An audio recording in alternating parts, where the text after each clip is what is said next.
Good morning कक्षा 5 बच्चा, आज आपका हिंदी व्याकरण है। तो आप सभी हिंदी व्याकरण की पुस्तक निकालिए और सबसे पहले उसमें विषय सूची निकालिए।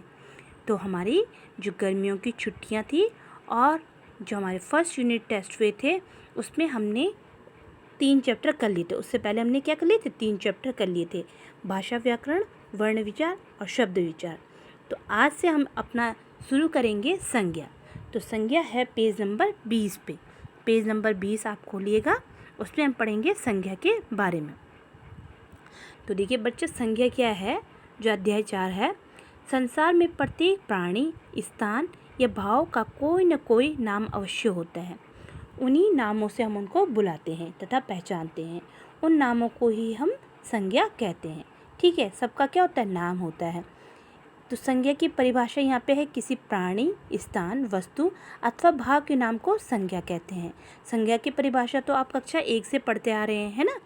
इस उदाहरण को पढ़िए और संज्ञा समझिए। देखिए, श्री कृष्ण ने अर्जुन को कुरुक्षेत्र में गीता का उपदेश दिया। इस उदाहरण में श्री कृष्ण और अर्जुन दोनों क्या है? प्राणी हैं। कुरुक्षेत्र एक स्थान है, गीता क्या है? वस्तु है, और उपदेश है भाव। ठीक है, तो यानी कि इस पूरे जो हमारा वाक्य है इसमें सब क्या है? संज्ञा है। कुछ संज्ञा शब्दों को पढ़िए और समझिए। देखो, प्राणी है जो, जिसे हम इंग्लिश में पर्सन भी कहते हैं। जैसे इसमें महात्मा गांधी, विवेकानंद, कृष्ण, बुद्ध, नानक, प्रदीप, शशांक, तोता, हाथी, सिंह आदि, यानी कि जितने भी नाम होते हैं प्राणियों के। ठीक है, स्थान यानी कि जगहों के नाम, जैसे इलाहाबाद, बनारस, दिल्ली, मुंबई, राजधानी, नगर, गांव, विद्यालय, चिड़ियाघर आदि। वस्तु, जितनी भी वस्तुएं होती हैं बच्चा, मेज, कुर्सी, पुस्तक, रामायण, बाइबल, गीता, रेडियो, दूरदर्शन, पेन, कलम, दावत, जितनी भी हमारे आसपास चीज़ें होती हैं। भाव, भाव अलग अलग होते हैं। देखिए, बचपन, मिठास, लिखावट, लिखाई, बनावट, मित्रता, बहादुरी, मोटापा आदि। अब आगे हम पढ़ेंगे, इन उदाहरणों के आगे पर संज्ञा के 3 भेद होते हैं। संज्ञा के 3: व्यक्तिवाचक संज्ञा, जातिवाचक संज्ञा और भाववाचक संज्ञा। अब व्यक्तिवाचक संज्ञा क्या है? अर्चना खेलती है, ताजमहल आगरा में है। व्यक्तिवाचक। ठीक है, उपयुक्त वाक्य में अर्चना एक विशेष लड़की का नाम है और ताजमहल व आगरा विशेष स्थानों के नाम हैं। ऐसे नाम को व्यक्तिवाचक संज्ञा कहलाते हैं।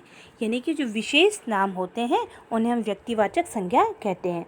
अब इसके उदाहरण क्या है? इसकी परिभाषा क्या है?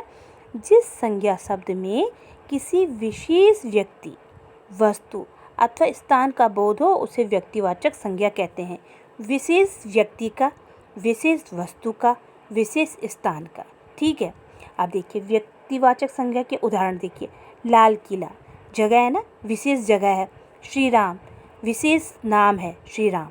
जवाहरलाल नेहरू हमारे नेता थे, तो विशेष नाम है। महाभारत हमारी क्या है? महाभारत, रामायण हमारी जो वो है पुस्तकें हैं, तो ये महाकाव्य हैं, तो ये विशेष नाम है। नहीं, हवा महल विशेष जगह है। गोदान विशेष पुस्तक है।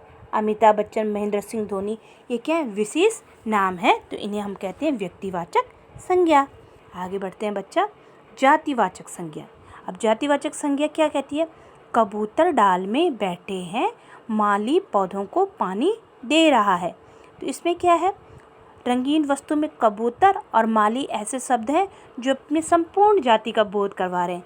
यानी कि कबूतर सिर्फ एक ही नहीं होता है, कबूतर बहुत सारे होते हैं। माली एक ही माली नहीं होता, माली बहुत सारे होते हैं। ठीक है, तो ये इनकी जातियाँ हैं। ठीक है, अब क्या है इस जातिवाचक संज्ञा का उदाहरण?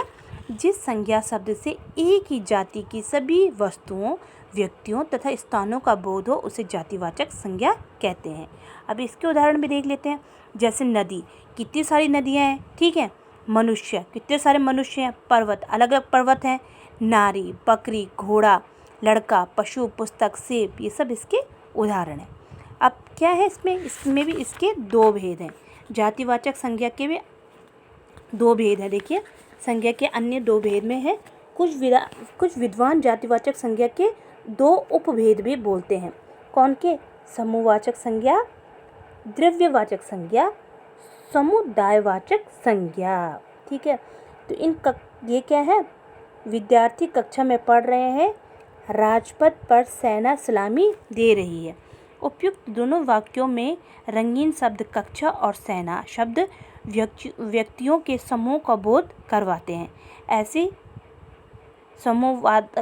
समुदायवाचक संज्ञाएं कहलाते हैं, इसलिए इससे समूहवाचक संज्ञा भी कहते हैं। जिस संज्ञा शब्द से व्यक्तियों, वस्तुओं आदि के समूह का बोध होता है उसे समुदायवाचक संज्ञा भी कहते हैं। ठीक है, समुदाय का आपने पढ़ लिया। अब दूसरा आ गया द्रव्यवाचक संज्ञा। अब द्रव्य क्या है? जैसे सभा, भीड़, कमेटी, परिवार, दल आदि। अब ये तो उसका समुदाय।